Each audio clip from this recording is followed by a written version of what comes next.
সন্ধ্যা হলেই ক্ষুধা লাগে আর কিছু একটা খেতে ইচ্ছে করে। আপনাদেরও কি আমার মতো? আর এই যে প্রতিদিনই একটা টেনশন থাকে কি নাস্তা বানাবো। আজকে তাই খুব মজার একটা জমজমাট নাস্তা বানিয়ে ফেললাম। চাপড়ি পিঠা, যেটাকে কিনা আঞ্চলিক ভাষায় চড়াও বলা হয়ে থাকে। আর এই পিঠাটা খাওয়ার জন্য এর সাথে আমি রান্না করেছি চিকেন। তবে চিকেন আলুর ঝোলটা আমি করেছি বাটা মশলা দিয়ে। পাটায় বাটা মশলা দিয়ে এই চিকেন আলুর ঝোল খেতে কিন্তু খুবই ভালো লাগে। বিভিন্ন রকম ভর্তার সাথেও কিন্তু এই পিঠাটা খেতে ভালো লাগে। আর আজকে আমি কেন এভাবে মশলা বেটে তারপর তরকারি রান্না করছি সেটা বলছি। আসলে আমরা তো মূলত ফ্রিজে রাখা মশলা দিয়ে ম্যাক্সিমাম সময় তরকারি রান্না করি।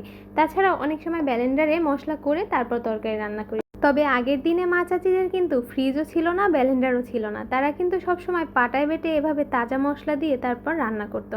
আর সেই রান্নার টেস্টই কিন্তু হতো একটা অন্যরকম স্বাদ। মূলত আজকে মুরগির মাংসটা একটু স্বাদ করে রান্না করার জন্য এভাবে একটু কষ্ট করা। আর এই যে বাটা পেঁয়াজ দিয়ে দিলাম কড়াইতে। এরপর মশলাটাও আমি দিয়ে দিয়েছি। আদা রসুনের পরিমাণটা আমি মুরগিটাতে যে পরিমাণ লাগবে ততটুকুই নিয়েছি। আসলে আদার পরিমাণটা কিন্তু চিকেনে কম হয় আর রসুনের পরিমাণটা একটু বেশি হয়।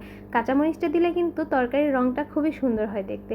এখানে নিয়ে নিয়েছি মরিচ আর হলুদ বাটা। আর এখন আমি হলুদ আর মরিচ বাটাটা দিয়ে দিলাম। মরিচ বাটাটা আর গুঁড়া দেওয়ার পরিমাণটা কিন্তু একটু বুঝে দিতে হয়। দারচিনি, এলাচ, লবঙ্গ এই গরম মশলাগুলো দিয়ে দিলাম। আর এখন দিয়ে দেবো পরিমাণ মতো লবণ। লবণটা না দেওয়া হলে কিন্তু মশলার কালারটাই আসে না।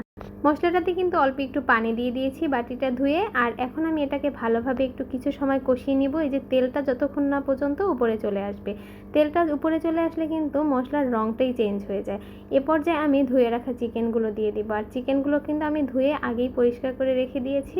আর চিকেনের পানিটাও মোটামুটি ঝারিয়ে নিয়েছি।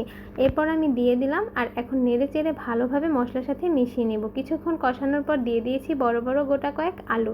আলুর সাথে চিকেনটা খেতে আমার কাছে খুবই ভালো লাগে। আর বাসার সবাই আলু খেতে খুবই পছন্দ করে। আর চিকেন রান্না করলে আলু দিতেই হবে।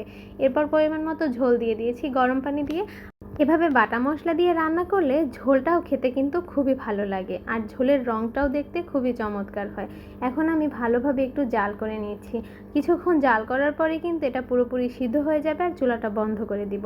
এ পর্যায়ে আমি চাপটিগুলো বানিয়ে নিচ্ছি। আর এখানে একটা ফ্রাই প্যানে একটু তেল দিয়ে দিলাম। কিছু আতপ চাল আর সিদ্ধ চাল কয়েক ঘন্টার জন্য পানিতে ভিজিয়ে রেখেছিলাম। এরপর ব্লেন্ডারে ব্লেন্ড করে নিয়েছি। এই পিঠাটা বানানোর জন্য গোলাটা আপনাকে একদম মিহি করে করতে হবে না। এই যে গোলাটা দিয়ে এরপর চামচ দিয়ে একটু নেড়ে দিয়েছি। আর এখন আমি ঢাকনাটা দিয়ে দিলাম। কিছুটা সময় পর ঢাকনাটা তুলে নিয়েছি। আর এখন কিন্তু এটা খুব সুন্দরভাবে উঠে যাবে, যেহেতু আমি ফ্রাই প্যানে তেল দিয়ে দিয়েছিলাম। গরম গরম এই চাপড়ির সাথে চিকেন আলু আর ঝোল খেতে কিন্তু খুবই মজার হয়। আর এই ছিল আজকের ভিডিও।